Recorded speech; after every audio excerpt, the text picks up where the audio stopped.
Picture this: Turin, Italy, 2003.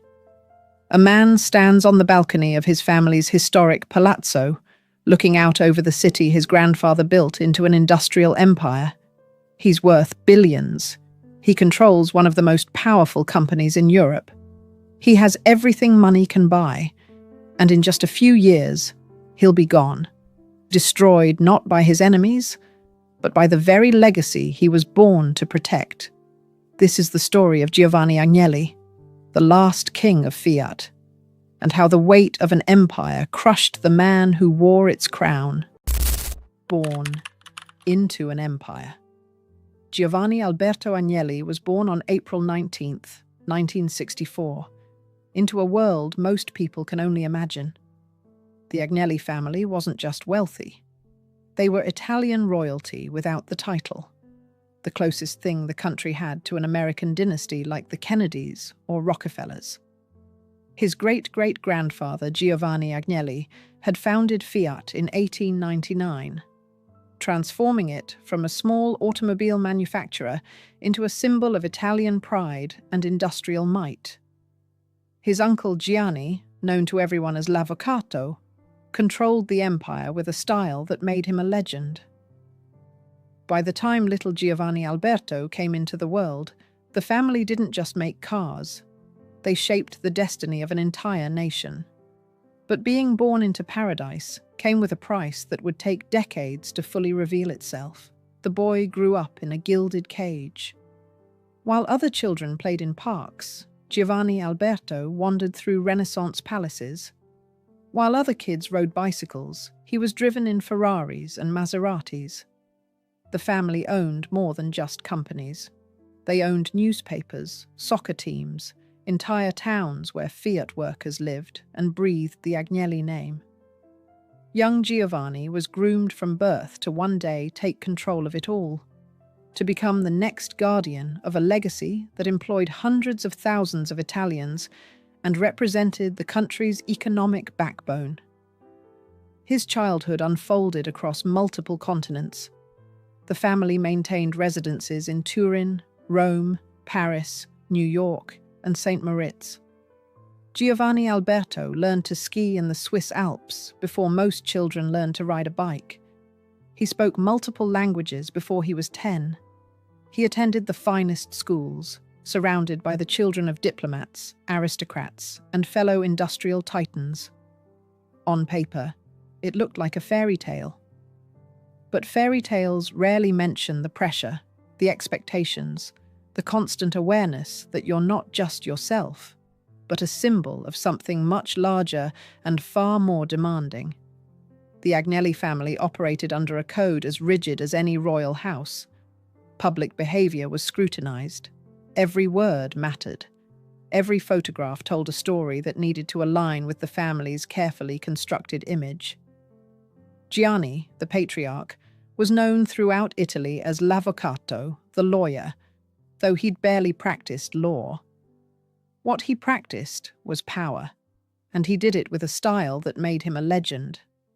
He wore his watch over his shirt cuff. He spoke in measured tones that made politicians nervous. When he walked into a room, Italy's future often walked in with him. This was the man Giovanni Alberto needed to live up to, and the comparison started before he could even understand what it meant. The family curse. But here's where the story takes its first dark turn, one that would cast a shadow over everything that followed. Giovanni Alberto's father was Umberto Agnelli, Gianni's younger brother, a capable industrialist who'd served as Fiat's CEO in the 1970s. Umberto understood the business, understood the pressure, understood what it meant to carry the family name. He'd married Antonella Becci Piaggio, herself from the famous Piaggio family that created the Vespa scooter. Giovanni Alberto was born into not just one industrial dynasty, but two, with manufacturing heritage running through both sides of his bloodline.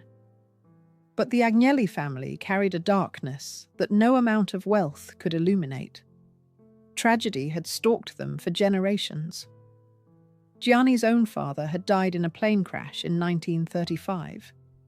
His mother died in a car accident in 1945. Death seemed to circle the family like a patient predator, striking without warning, without mercy, without regard for power or position. And then there was Edoardo, Gianni's only son, Giovanni Alberto's cousin. Born in 1954, Edoardo should have been the obvious heir, the direct line from father to son that would carry Fiat into the next generation. But Edoardo never wanted the crown. While Gianni built industrial empires and played chess with prime ministers, Edoardo wanted something simpler, something more real.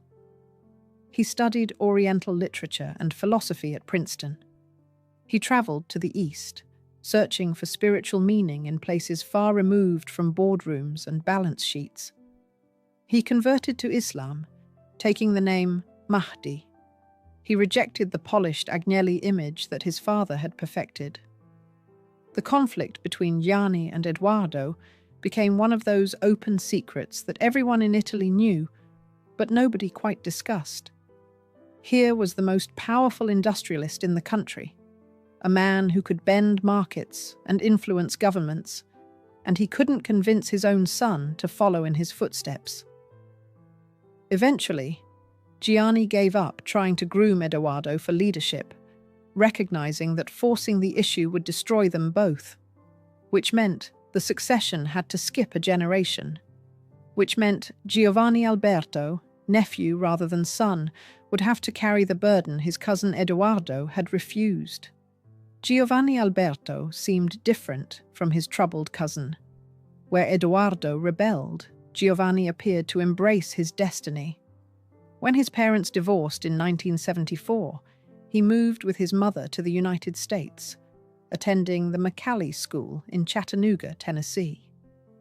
Later, he enrolled at Brown University in Rhode Island, graduating in 1986 with a degree in international relations.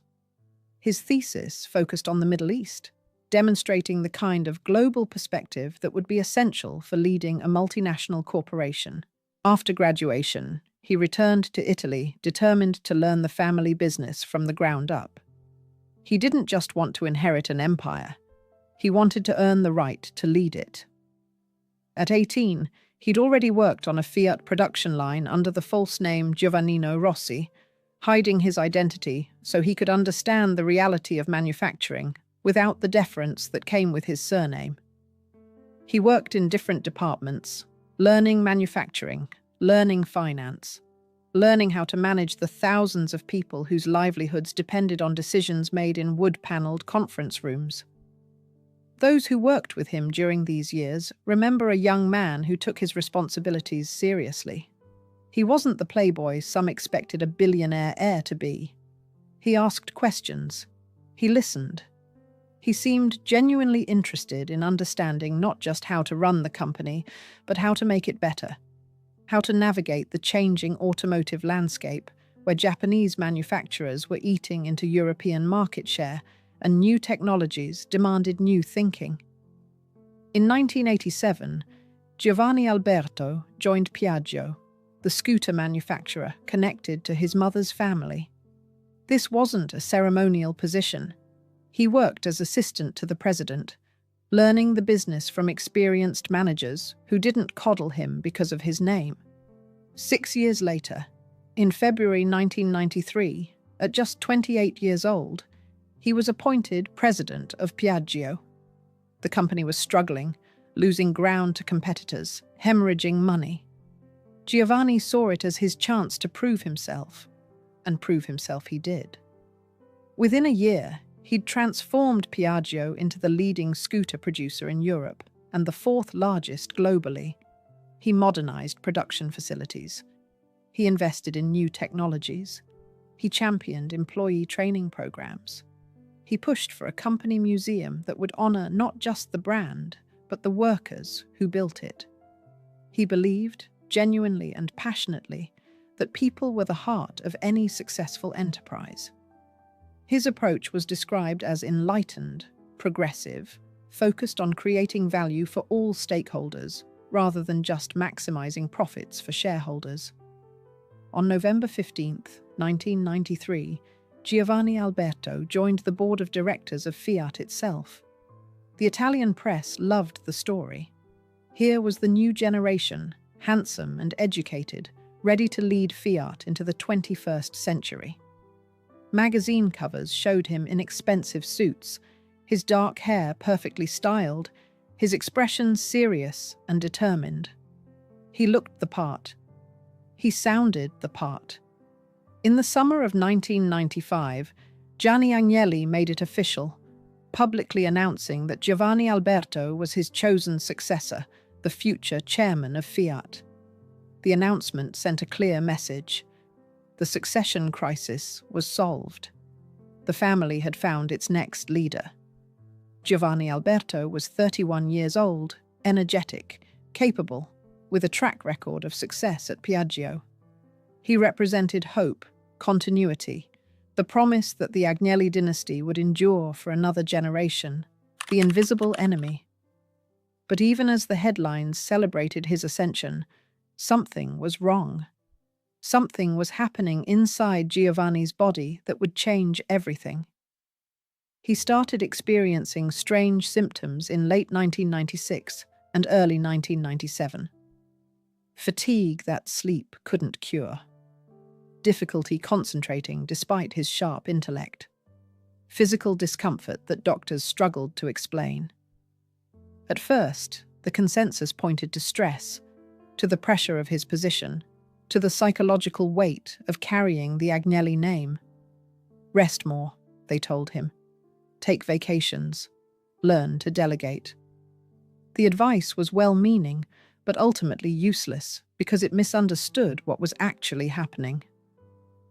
In March 1997, doctors discovered what had been attacking him from within, a rare and aggressive form of stomach cancer. The following month, in April 1997, Giovanni Alberto did something that shocked Italy. He called a press conference and announced his diagnosis. He was 33 years old. He stood before the cameras and the journalists and told them he was undergoing treatment. The optimism in his voice couldn't quite mask the reality that everyone could see in his eyes. He sought treatment at specialized centers in the United States, flying between Italy and America as he balanced his fight for survival with his responsibilities at Piaggio and Fiat. The treatments were brutal. Chemotherapy that turned his skin grey and his strong frame gaunt. Surgeries that bought time but couldn't promise a cure. Through it all, he tried to maintain his duties, attending board meetings when he was strong enough, reviewing documents when he wasn't. The Italian public watched the drama unfold with growing horror over those 9 months. Here was their prince, the heir to their industrial crown, wasting away before their eyes. Newspapers tracked his decline with the attention they'd give to a dying monarch. Every public appearance became an opportunity to speculate about his condition. Every photograph was analysed for signs of deterioration or hope, love and loss. But Giovanni refused to surrender entirely to his illness. He'd already married Avery Howe in 1996, an Anglo-American architect he'd met during his time at Brown University. The wedding had been everything you'd expect from Italian aristocracy, a beautiful ceremony that merged old-world tradition with modern glamour. Friends and family celebrated what seemed like the beginning of a new chapter. Now, facing his diagnosis just months later, that marriage took on a different meaning. Avery stood by him through the treatments, through the pain, through the growing certainty that time was running out. The marriage gave him something to fight for, beyond duty and legacy. In September 1997, just months after his diagnosis, Avery gave birth to their daughter, Virginia Asia Agnelli. Giovanni held his child, knowing what the doctors had told him, knowing that time was running out, knowing that he'd likely never see her grow up. The photographs from those days show a man caught between joy and grief. celebrating new life while facing his own death. The treatments bought him some time, some moments of relative stability, where he could pretend that maybe the doctors were wrong, maybe he'd beat the odds. But cancer doesn't negotiate, and the rare form attacking Giovanni was particularly aggressive. One of his final public appearances came on December 9th, 1997, just 4 days before his death. Despite his condition, despite the pain that was now constant, he attended a Juventus UEFA Champions League match against Manchester United. Juventus, the soccer team his family owned and that he loved with genuine passion, won 1-0. The footage from that night shows Giovanni in the stands, trying to smile, trying to enjoy the moment. But the pain is visible on his face for anyone who knows to look for it. The end. On December 13th, 1997, Giovanni Alberto Agnelli died at his home near Turin. He was 33 years old. He died not from recklessness or self-destruction, but from a disease that struck randomly and killed efficiently. He died with his potential unrealized, his promise unfulfilled, his destiny stolen by biological chance rather than character flaw or personal choice. The funeral was held at dawn, at 7 a.m., in the family tomb at Villar Perosa, outside Turin. The timing reflected how Giovanni had lived, shunning the spotlight, preferring dignity over spectacle. Thousands lined the streets anyway. Politicians, business leaders, and ordinary Italians who worked in Fiat factories came to pay their respects. They weren't just mourning a young man who'd passed too soon. They were mourning the future they thought they'd have, the stability they thought was guaranteed, the continuity that Giovanni had represented. Giovanni Agnelli stood at the funeral, looking older than his years, a man who'd survived world wars and economic crises and political upheaval, now brought low by the loss of his nephew and chosen heir. In Giovanni Alberto, he'd seen his own legacy secured. Now he was back to uncertainty, forced to confront the question of succession all over again at an age when he should have been enjoying retirement. The cascade begins. But here's what makes this story truly devastating, what transforms it from merely sad to genuinely tragic. Giovanni Alberto's death didn't just end his own potential. It triggered a cascade of consequences that would eventually threaten the entire Agnelli empire. With Giovanni Alberto gone, the succession became murky. John Elkann, Gianni's grandson through his daughter Margherita, was just 21 years old, barely out of university, completely unprepared to take on leadership of one of Europe's largest industrial conglomerates. Gianni's other grandson, Lapo Elkann, was even younger and, as would later become clear, struggling with personal issues that made him unsuitable for leadership. The power vacuum created chaos. Fiat itself was struggling. The company faced increasing competition from Asian manufacturers who could produce cars more cheaply. Design had stagnated. Innovation had slowed. Market share was eroding in key segments. What Fiat needed was bold, visionary leadership. What it got instead was uncertainty and internal power struggles as various factions within the company and the family jockeyed for position. Gianni, despite his age and declining health, was forced to remain in control far longer than he'd planned.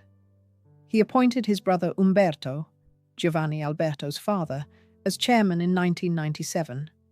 But Umberto was already in his 60s and would himself die from lung cancer in 2004. The careful succession planning that had centered on Giovanni Alberto was in ruins. And then came another blow that nearly broke Gianni completely. On November 15th, 2000, 3 years after Giovanni Alberto's death, Edoardo Agnelli's body was found beneath a highway bridge outside Turin. His car was parked on the viaduct above, engine still running. He was 46 years old. The official determination suggested he'd taken his own life, though questions and inconsistencies would haunt the family for years. Gianni, who'd already buried one heir, now buried his only son. The man who'd controlled billions, who'd influenced governments, who'd shaped Italy's industrial destiny, couldn't save the people he loved most. The grief must have been unbearable. In January 2003, Gianni himself passed away at the age of 81, succumbing to prostate cancer he'd been fighting for years. His death marked the end of an era, the closing of the chapter where the Agnelli name alone could move markets and influence governments. He died knowing that the dynasty he'd built was vulnerable, that the succession he'd planned so carefully had fallen apart, that the future was uncertain in ways it hadn't been when Giovanni Alberto was alive. What followed was a period of intense turbulence for Fiat. The company nearly collapsed in the mid-2000s, saved only through a complicated series of restructurings, partnerships, and eventually a merger with Chrysler that created Fiat Chrysler Automobiles. John Elkann, thrust into leadership responsibilities before he was ready, had to navigate crises that would have challenged executives with decades more experience. The question haunted everyone involved. Would things have been different if Giovanni Alberto had lived?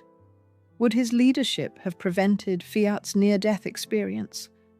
Would his vision have modernized the company before the problems became critical? Would the Agnelli empire have remained intact and dominant instead of being forced into a defensive crouch? We can't know the answers, but the questions themselves reveal the magnitude of what was lost when Giovanni died at 33. Giovanni Alberto's life tells the story of a man who approached his destiny with seriousness and dedication. He didn't rebel like his cousin Eduardo. He didn't chase hedonistic pleasures or squander the family fortune. He proved himself at Piaggio, transforming a struggling company into a market leader. He married, had a child, built the foundation for a life that should have stretched decades into the future. By every reasonable measure, he was exactly what the Agnelli family needed, and none of it mattered. The cruel irony is that if Giovanni had been born into a different family, his death would have been a private tragedy, mourned by those who loved him, but not carrying implications that stretched across an entire industry. But he wasn't born into a different family. He was born an Agnelli, and that meant his death became a historical inflection point, the moment when one of Italy's greatest industrial dynasties lost its clear path forward. His wife, Avery, was left a widow before she'd barely begun married life, with a newborn daughter who would never know her father. She eventually returned to the United States, carrying memories of a love story that ended before its middle chapters could be written. The life she'd imagined, the future she'd planned, vanished as completely as Giovanni's own dreams of leading Fiat into a new era. The Agnelli family continued, of course. Families like theirs don't disappear just because one heir passes young. John Elkann grew into his role, surprising skeptics by proving to be a capable leader who helped navigate Fiat through its darkest period. The company survived, transformed, adapted to new realities. The dynasty didn't end, but it was never quite the same. Giovanni Alberto was supposed to be the bridge between Gianni's era and whatever came next. When that bridge collapsed, the family had to ford the river instead of crossing it safely, and they emerged on the other side, battered, less certain of their own permanence. Today, when automotive historians discuss Fiat's struggles in the late 1990s and early 2000s, Giovanni Alberto's passing appears as a footnote, a tragic personal story that happened to coincide with broader industry trends. But those who understand the importance of leadership and succession planning know it was more than a footnote. It was a catalyst, an accelerant that turned manageable problems into existential crises. What's particularly haunting about Giovanni's story is how much preparation went into a future that never arrived. From the moment he was born, resources were dedicated to shaping him into the perfect leader. The best schools, the best mentors, the best opportunities to learn every aspect of the business. His entire childhood and young adulthood were structured around a single goal, preparing him to take the helm of the Agnelli Empire when the time came. And then, suddenly, all that preparation became meaningless. All those years of grooming, all those sacrifices, all those carefully laid plans evaporated in the space of a few months as cancer consumed him from within. The people who worked with Giovanni during his final years at Piaggio and Fiat speak about his determination with a mixture of admiration and sadness. Even as his body failed, even as the treatments left him weakened and sick, he kept trying to fulfill his duties. He attended meetings when he could barely stand. He reviewed reports when his eyes could hardly focus. He was trying, desperately, to be the leader he'd been raised to be, even as it became increasingly clear that time had run out. There's something noble about that determination, but there's also something heartbreaking about it. Giovanni was fighting two battles simultaneously, one against the cancer in his body, and one against the expectations that had defined his entire existence. He couldn't win either battle, but he refused to surrender to both. The business community in Italy watched all of this unfold with growing concern. Fiat wasn't just another company.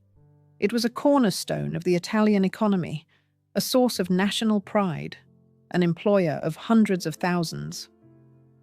The uncertainty about its leadership succession wasn't just a private family matter. It had implications for workers, suppliers, dealers, investors, and the broader Italian business landscape. When Giovanni passed in December 1997, the immediate question everyone asked was, what happens now? Gianni was approaching 80, dealing with his own health issues. There was no obvious successor ready to step in. The careful succession planning that had centered on Giovanni Alberto was in ruins. The company faced a leadership crisis at precisely the moment when the automotive industry was entering a period of rapid change and fierce global competition. In some ways, Fiat never fully recovered from this crisis. The company that Giovanni Alberto was supposed to lead into the 21st century ended up struggling through the first decade of that century, losing market share, burning through cash, and eventually needing to merge with an American competitor to survive. The Agnelli family's response to Giovanni's passing reflected their aristocratic training.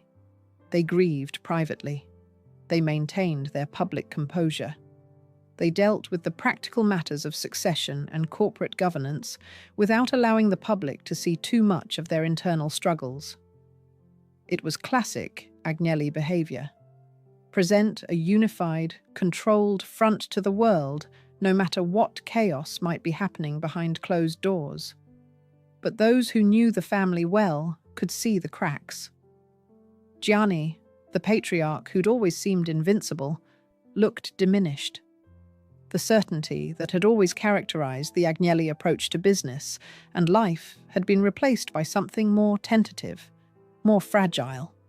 The Italian public's reaction to Giovanni's death was surprisingly emotional.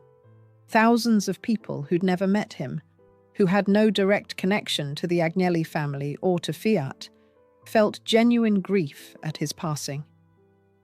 Part of this was because Italians had been following his story through the media, watching him rise through the company ranks, celebrating his marriage, watching with horror as his health deteriorated. He'd become a public figure whose life played out in the pages of newspapers and magazines. But there was something deeper at work, too. Giovanni represented a certain kind of Italian ideal. The responsible heir who honored his family's legacy. The educated leader who understood both tradition and modernity. The young man who seemed to embody the best qualities of his generation. When he passed, it felt like Italy was losing not just a person, but a symbol of hope for the future. The timing of Giovanni's death made it particularly cruel. He passed in December, during the holiday season, when families gather and celebrate. Instead of joy and togetherness, the Agnelli family faced grief and loss. Instead of looking forward to the new year with optimism, they faced an uncertain future without the man they'd expected would lead them through it. His daughter, Virginia Asia, would grow up knowing her father only through photographs and stories, through the memories others shared and the legacy he left behind. She was just 3 months old when he died, too young to remember his face or his voice or the way he held her. She inherited his bloodline, his name, his position in one of Italy's most powerful families. But she never got to know the man himself.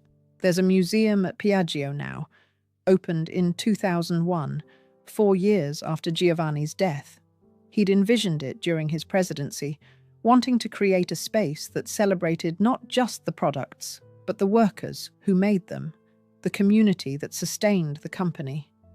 It bears his name, the Museo Piaggio, and stands as a monument to his brief but impactful leadership.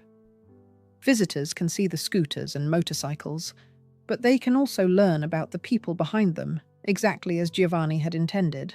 The legacy. Giovanni Alberto Agnelli didn't destroy himself through hubris or recklessness or moral failure. He was destroyed by the same random cruelty that strikes thousands of people every year.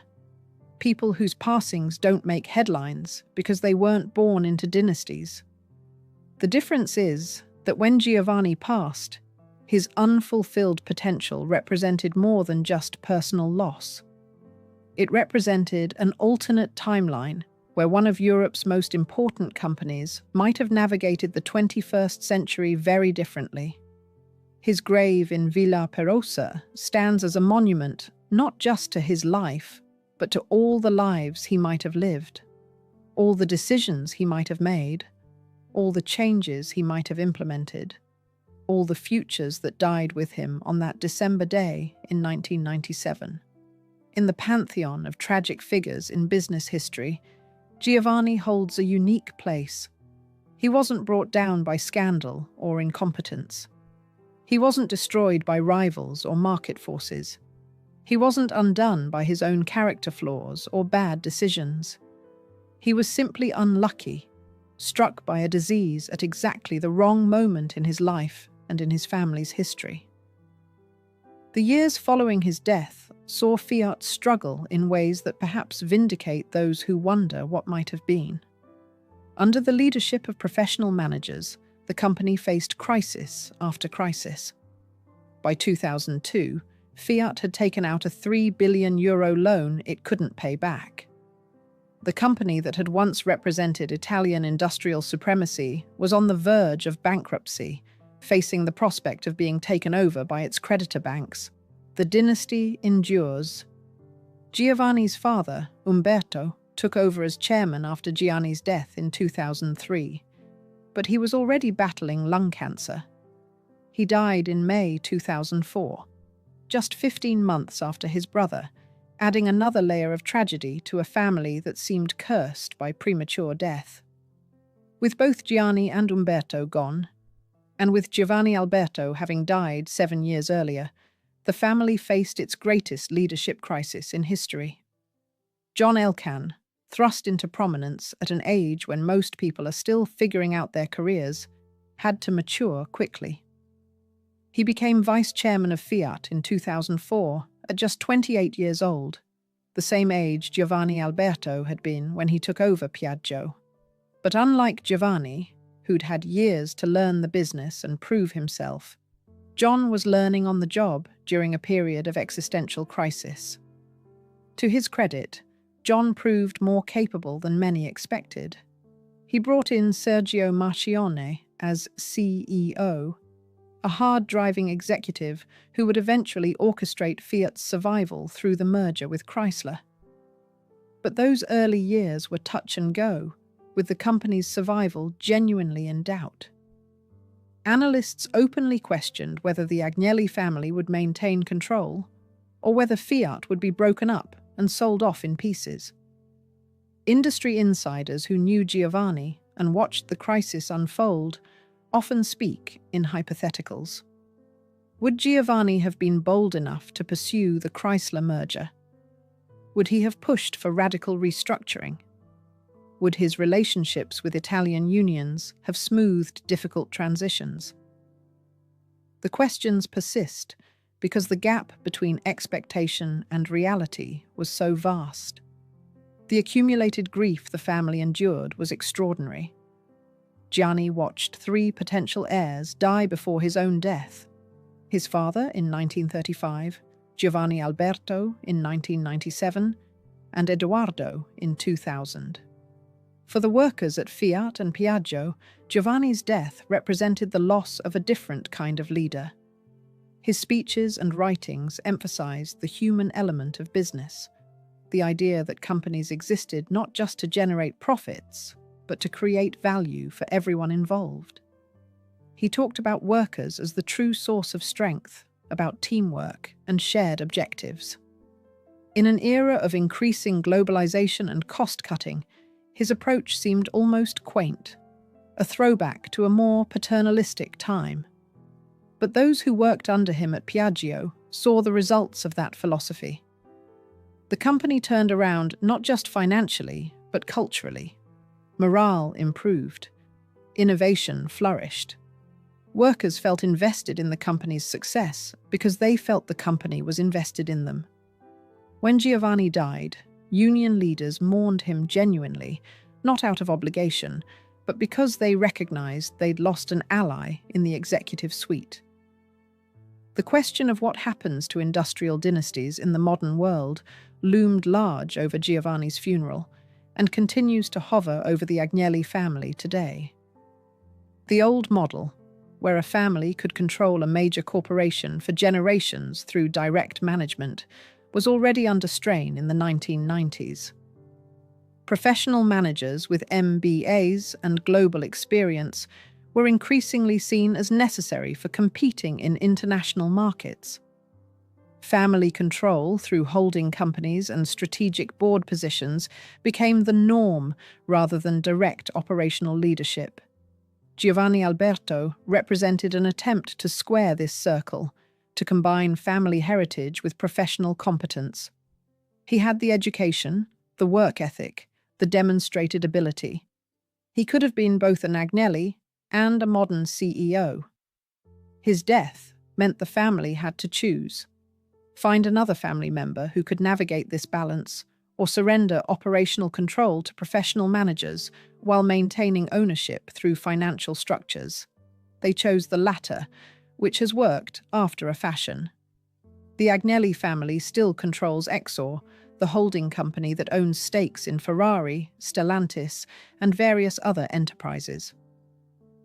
John Elkann chairs these companies, but relies heavily on professional CEOs to run them. It's a different model than the one Gianni embodied, where he was both owner and operator, both dynasty head and active manager. Would Giovanni Alberto have followed Gianni's model, or embraced the more modern separation of ownership and management? His time at Piaggio suggests he would have remained actively involved in operations, unwilling to be just a figurehead. But we'll never know because he never got the chance to show us. The medical community has made tremendous strides in treating gastric cancer since 1997, though it remains one of the more challenging cancers to treat successfully. If Giovanni were diagnosed today, his chances would be better, though far from certain. It's one of those cruel ironies that medicine often advances just after it's needed, that the treatments that might have saved him became available just years after his death. His daughter, Virginia Asia, grew up in the shadow of a father she never knew, carrying a name that opened doors and created expectations in equal measure. She inherited wealth and position, but missed out on the guidance and love that no amount of money can replace. Family members and friends who knew Giovanni speak to her about him, keeping his memory alive through stories and photographs. But it's not the same as having him there.